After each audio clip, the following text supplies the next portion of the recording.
It's time for Halfway Full. On today's episode, financial difficulties are a common cause of stress and anxiety. There's a strong link between mental health and financial safety. So on this episode, we improve our financial health with Camille Steer, Senior Corporate Manager, Fund Services. Halfway Full starts now. Welcome to another episode of Halfway Full.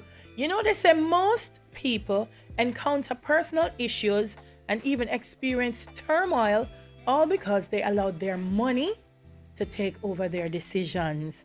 Financial planning is important if you're going to meet your life's goals. So I went for Camille Steer, because you hear the last name, Steer. Yes. She's going to steer us into some financial management. Right, Camille? How are you? I am awesome. Thank you so much for being with us.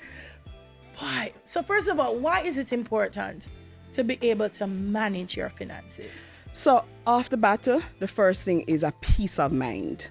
And as it relates to securing your financial security. So peace of mind first and financial security. And you want to be able to manage your finances as it relates to your debt and just being able to have that latitude, so to speak, to pursue passions that you may have. Yeah. So in essence, core things, peace of mind, in terms of financial security and just being able to do the things that you love. All right. So I don't want to get in a debt at all. All right. So first of all, when we say finances, define that for me, because I think when we say finances, people automatically go to cash. Yes. To money. But assets are part of your financial portfolio. Yeah, so your portfolio, you can have cash, you can have bonds, you can have stocks, you can have unit trusts, you can have a diversified different portfolio. When I say diversified, you have different assets, different products in your portfolio. And at the end of the day, what you want to do is have your money working for you, actively working for you, as I said before, to ensure that you can pursue the things that you want in life. But I think most important is in terms of you saying, you know what, I can pick up my bag one day, I don't need to do this. And say, look here now, I can have that particular latitude or freedom. Yeah. So we want to set the journey therefore, because at the end of this conversation, I want people to not only understand why it's important to manage their finances, how they can manage it, and how they can manage it towards their future. Yes. Because retirement planning is an important aspect of financial management. Yes. So to begin to manage my finances, I feel like the first thing I need to know is what I have. Look here now, so I'm going to get excited now. So that is why we have what we call the ABC framework. Yeah. And it is not only for retirement planning, but it goes across the spectrum in terms of your financial goals, whether it is your short-term goals, your medium-term goals, or your long-term goals. And what is the ABC framework? First of all, what you're looking on is making an assessment in terms of everything, what you have coming in, what are your outflows, your expenses, and you're just doing a full audit of every single thing, because we have to do that, we have to pause and do that. Just like how we say we have like a self-care, and you put up your nails, whatever it is. At the end of the day, you need financial self-care and an audit, an assessment of everything, whether it is your inflows or your outflows, is very important. Yeah. Sometimes I think we're worse off than we actually know, but sometimes we're not so bad, But we just haven't done the audit to know that we're not so bad. We don't pause. Yeah. We don't pause. Practice the pause as it relates to our own financial self-care. Yeah. And that is critical. So in the ABC framework, you first have that audit or an assessment. And then B, which is not a bad word, but B is budget. And I know sometimes some people see it as a bad word. No, and literally there's like, budget, what we need to do, how you do that, what is involved in that. And I'm a fan of writing down things. And sometimes, and again, that is a part of financial self-care, where we just have to write down as it relates to what is it that we're spending, whether it is on a daily basis or a monthly basis.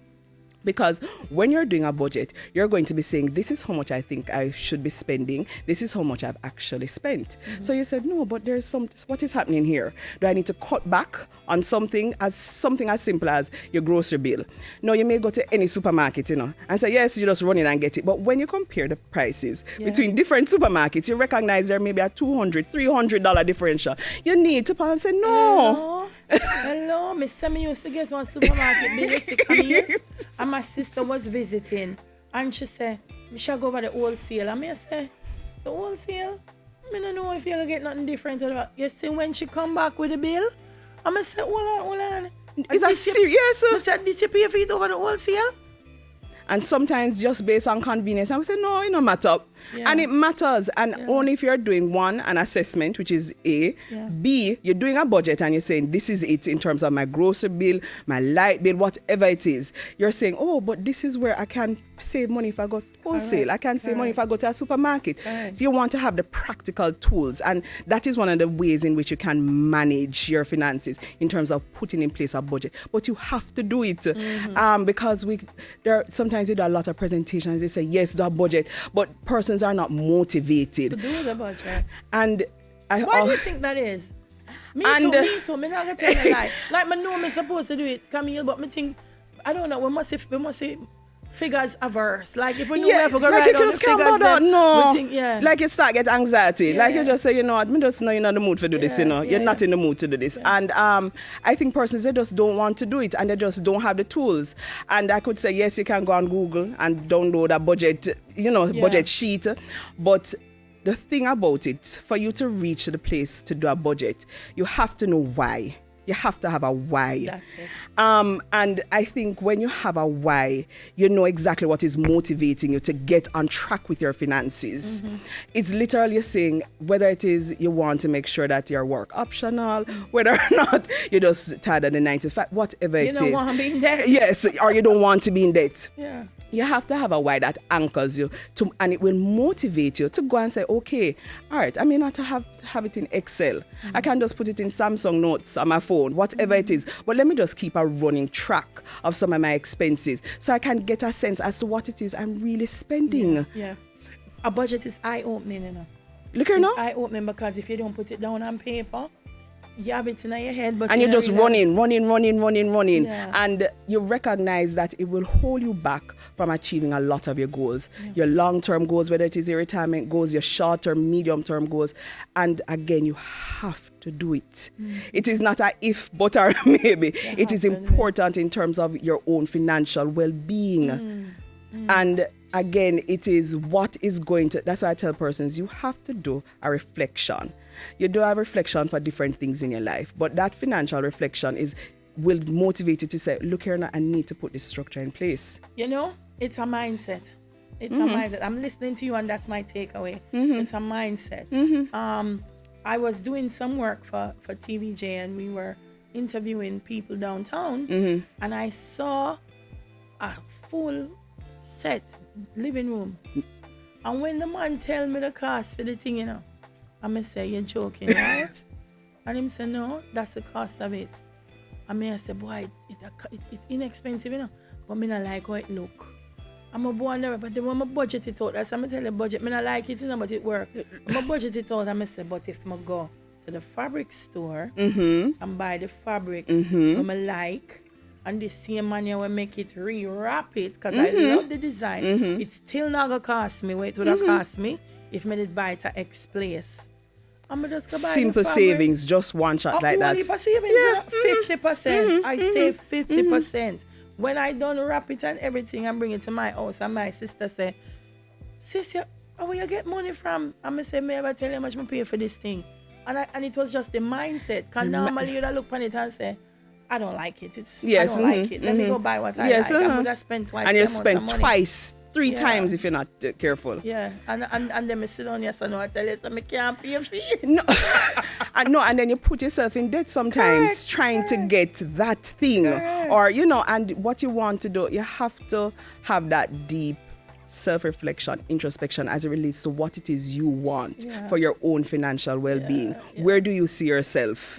And when you do that, you're going to be motivated to say, you know what? I need to pencil this down. Pencil it down. It may not be fancy on a spreadsheet, but I will be motivated to pencil it down. Pencil it. It's important. So we got the A, we got the B.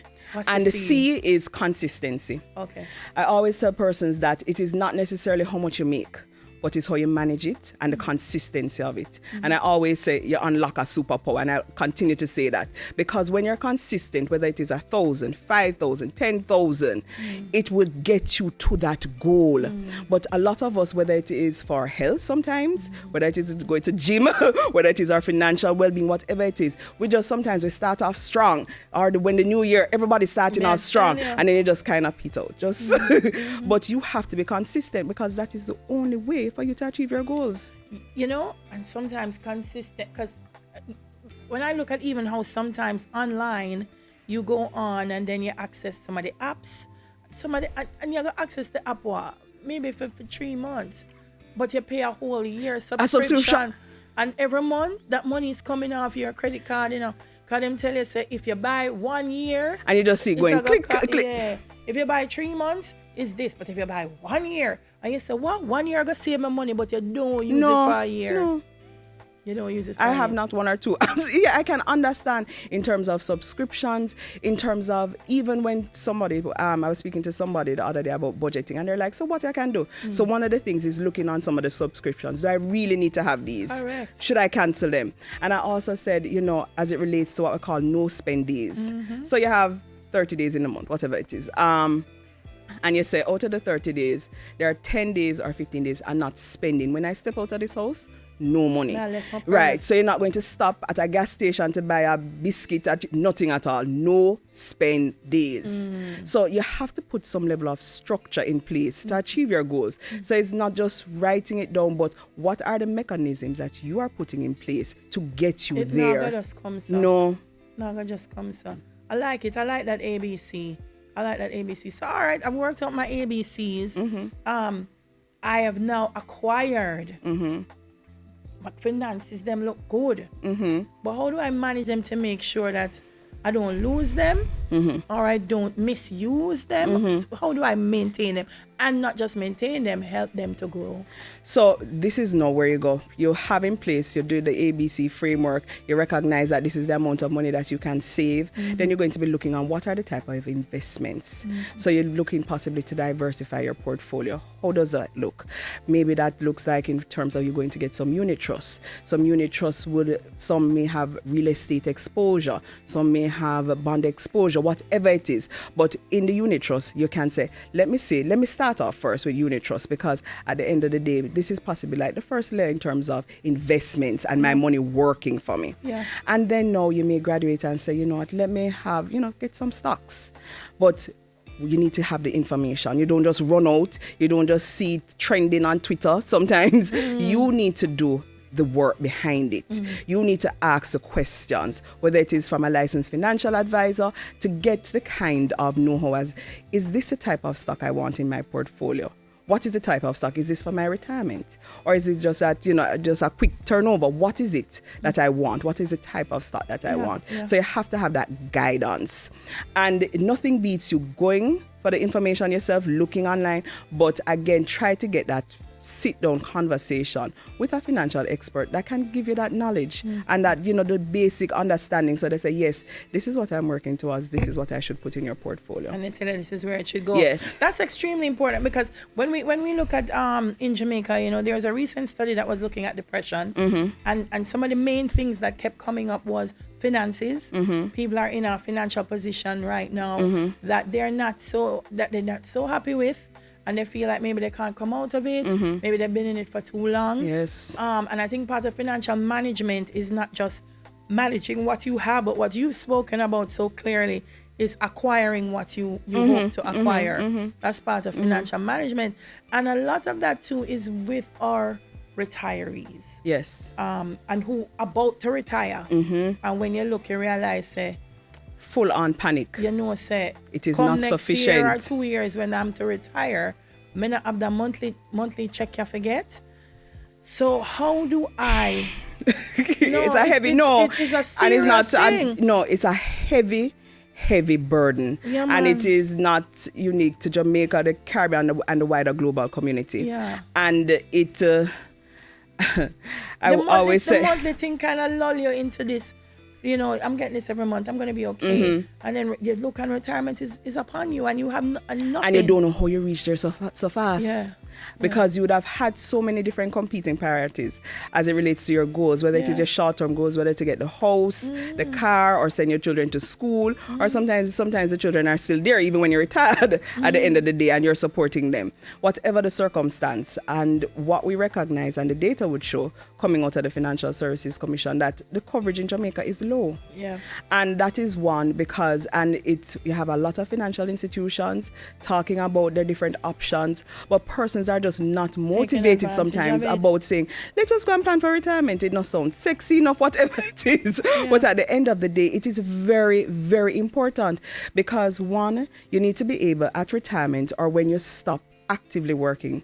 So whether it is that you're doing a business for yourself or whether it is you're doing 9 to 5, you need to have things in place to ensure that you have that type of financial security because it lends itself in terms of your peace of mind, knowing that you can adequately cover your light bill, your water, or any other things.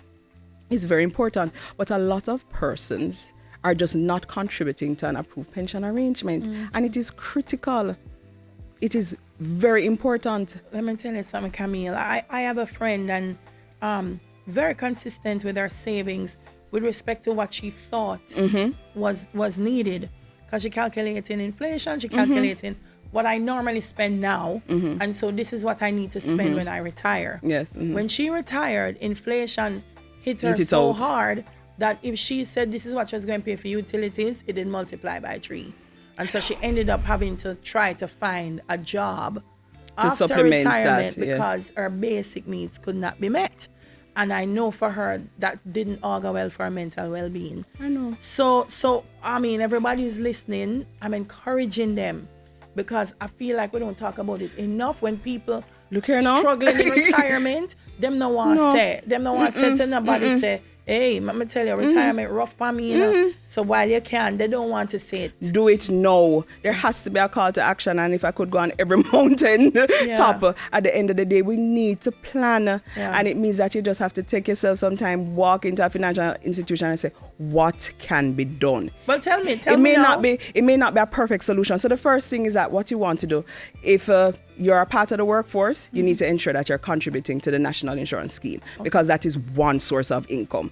We can debate in terms of the sufficiency of that, but at the end of the day, that is the first one because what we're trying to do is build different streams of income for you when you stop actively working. So the first is the National Insurance Scheme. Then you want to be a part of an approved pension arrangement because during the life of you working, you'll be getting a tax benefit. So you're getting a tax. Approved, what you mean? You mean like don't make nobody tell me say, Dahlia, I have one little fund where you for come. No, nothing like that. Okay. But that this is approved by the Financial Services Commission.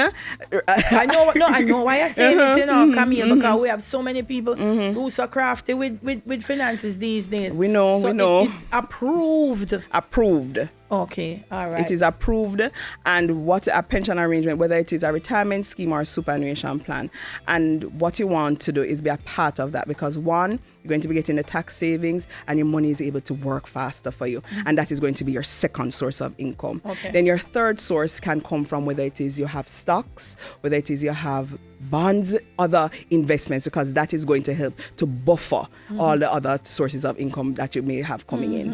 All right, so I'm watching and I'm like, Lord Jesus, Dahlia and Camille Tanda, them I get one check every month.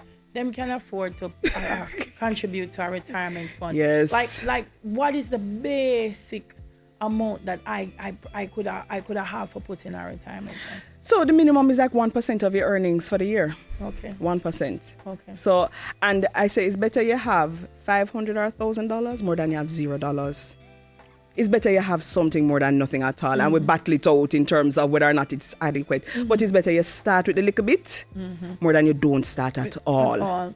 I think that's part of a problem too. Because people, I find when they talk about stocks and bonds and retirement and so on, them say that people have big money. And they go through one ear, come through the next. It don't matter how much you put, as long as you put in away something. Something. And the earlier the better, by the way. Always. Because the earlier you can put away a little less. Yes. When you reach all my age, you try to catch up. So you try put away because it's important. And you know why?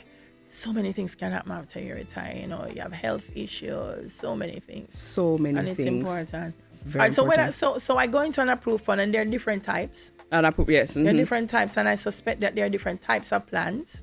Right, so they have probably different portfolio solutions. Okay. So with any approved retirement scheme, if you go to any particular financial institution, they may say, this is what we have in our portfolio. Another one may have a different thing. But ultimately, it is being a member of one of these arrangements that you'd want to be a part of so you can get the benefits.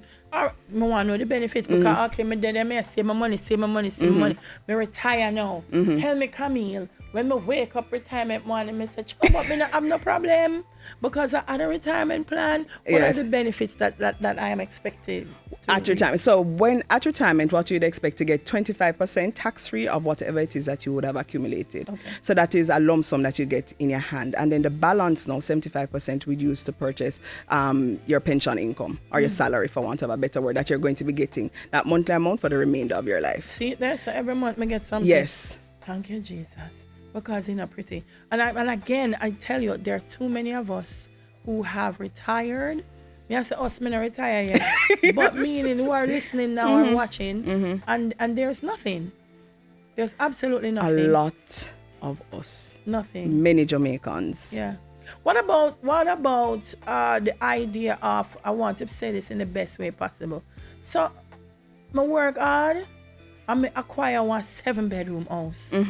Because I have the 4 children, plus my mother and I live with me, plus my auntie. But the 4 children big now have their own house.